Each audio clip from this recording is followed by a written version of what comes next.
Road tubeless tires are easy to install, easy to live with. I have been racing road tubeless for the last 3 years on my road bike. This is my complete guide to road tubeless. Tubeless tires, even on the road, are so easy, so I'm gonna move very quickly through this guide, so strap in. Firstly, why should you be using road tubeless tires? First reason is that you will get less punctures. The main reason for this is that a road tubeless tire is thicker than the equivalent road clincher tire. Because you're not running a tube, they make the tire slightly thicker and more puncture resistant. Have a look at these two tires. This tire with the brown sidewall is a Pirelli tubeless tire. It is quite thick feeling in the hand. On the other hand, this black tire is a Maxxis High Road clincher, not tubeless compatible. This thing feels like equivalent tissue paper. It is super flexy, super thin. So quick side note to this on sealant. Sealant is this liquid that you will install into the tire when you put it on the wheel. Sealant primarily helps the tire seal when you inflate it and make sure that it doesn't go down when you leave it overnight or for a few days.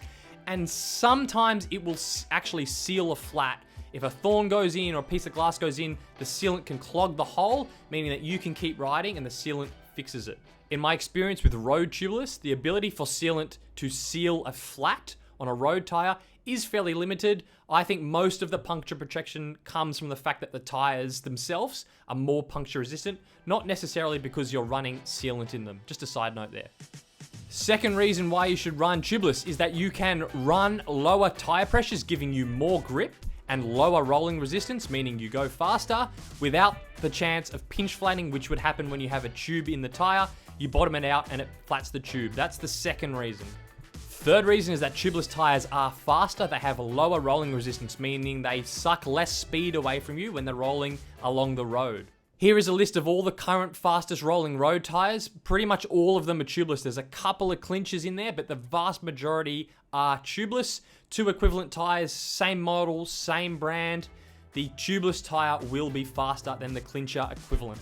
Last but not least, fourth reason is that I think it's actually easier to fix a flat with a tubeless tire using tire plugs, which I'm going to get into later in the video.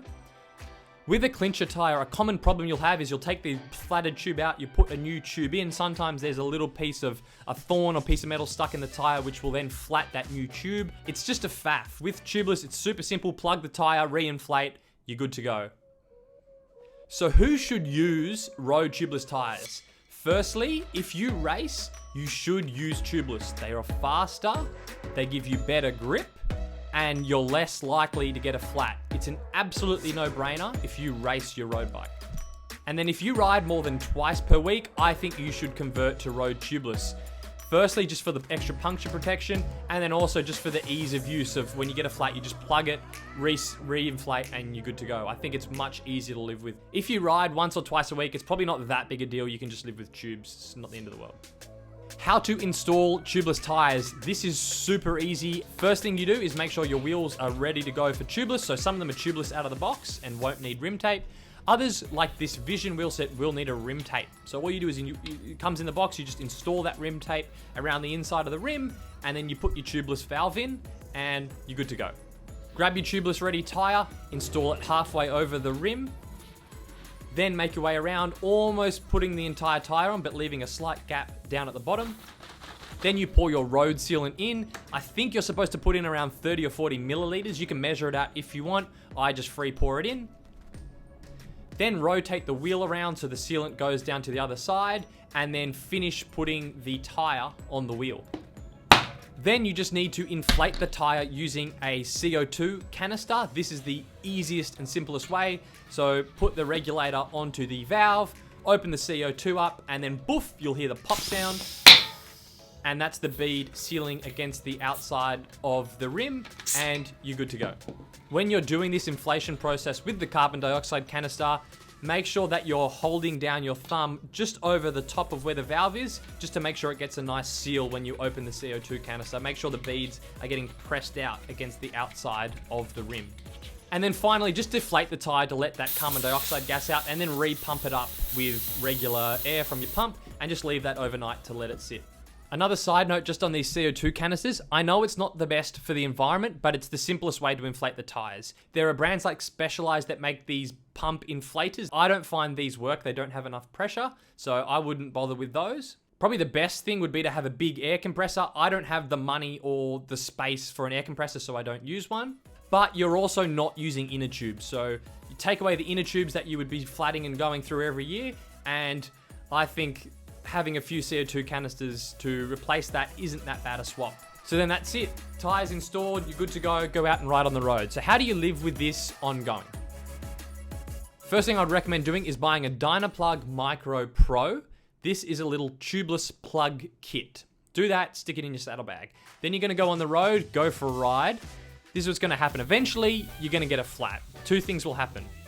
Either you'll hear the air come out and the sealant will fill the gap and you might lose a bit of air pressure. All you need to do there is pump up the tire a little bit and then you can keep rolling.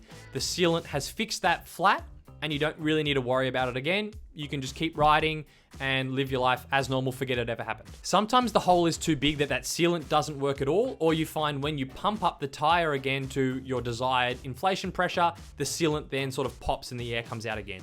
In that case, you're gonna need to use your Dynaplug to plug the tire. This is super easy to do. I think this is actually quicker than changing a tube. All you do is you get this little spiky tool and push it through to make sure that the hole's big enough to fit the plug. Get the plug tool and you press that plug in, pull the tool out, and that'll leave the little rubber end of the plug sticking out of the tire, and that's essentially filled the hole. Depending on the size of the hole in the tire, you might have to use 1, 2, maybe sometimes even 3 plugs to fill the hole. Then you just pump up the tire again using a hand pump or a CO2 inflator, and that should hold the air. Then you get your little slicer and just cut off the little excess that's sticking out of the tire, and you're back on the road, good to go. Super quick. The good thing is you can keep riding on that plugged tire. I've plugged tires before and kept racing on them as if there was nothing wrong with them for weeks. That's it, end of the video. As you can tell, I'm a massive fan of Road Tubeless. It's not that hard, don't be scared, it's way faster, and it will make your life easier to live with. There is absolutely no way I'd ever go back to running tubes. Thanks for watching this video, and I'll catch you in the next one.